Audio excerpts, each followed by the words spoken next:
see the U.S.-Russia relations under the Trump administration? I think it's too early to tell. President Trump, of course, wants to have a more close relationship with Vladimir Putin. He said that many, many times as a candidate and now as president. Fortunately, in my view, that others around him have a different view.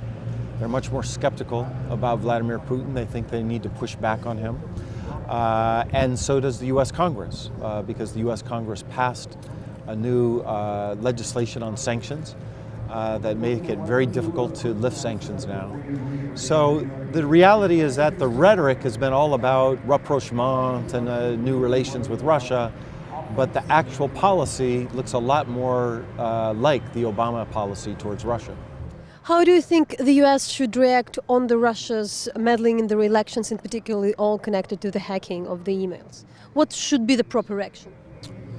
Well, I supported what the President Obama did in terms of his kicking out Russians and new sanctions, but I would have gone farther. I think we should have gone farther with more sanctions. And now we need to wait until the investigations are done. And if the findings of those investigations show more evidence of meddling, and every week we learn something new, then there needs to be a tough response, because we cannot allow this to happen again in the future. Do you think that the RT and Sputnik and media like that should be registered at the foreign agents in the U.S.? And what are your take on that? It's a very complicated question because we do have a very strong First Amendment right. But at the end of the day, I believe those organizations are instruments of Russian power to project the Kremlin power. And so I do think they should be registered. Now, it doesn't mean they should be closed down. I want to be very clear about that. People confuse that. I think they should be allowed to broadcast. I just want Americans to know who is the owner of that information that is being propagated. And most Americans don't know that right now. You know, the Ukrainians were always concerned about Mr. Trump due to numbers of reasons a lot of people in the US are, in particular regarding Russia.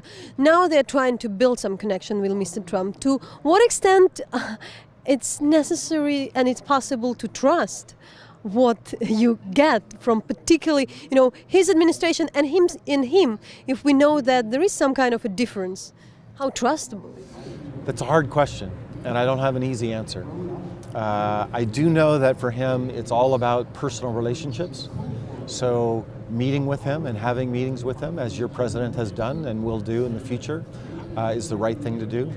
And secondly, I do trust his team. I know many of the people on his national security team, and I trust their instincts with respect to Russia. And so work with those relationships too, especially in the Pentagon and in the White House. So, and finally, to what extent Ukraine is a question for the U.S. administration while they are dealing with Russia? And you know, now again there are talks about providing defense lethal weapon. For the provision of lethal assistance, except for one person, and he happens to be the President of the United States. So where that debate ends, I do not know. With respect to Donbass, I guess I would just say I'm not optimistic that there's going to be an easy solution there. I'm skeptical about this new idea of peacekeepers that Mr. Putin has floated. And at the end of the day, Ukraine is a sovereign country, and the decision about whether there should be peacekeepers or not in your country fundamentally should be a decision for Ukrainians, not for the UN Security Council, not for Russia or the United States.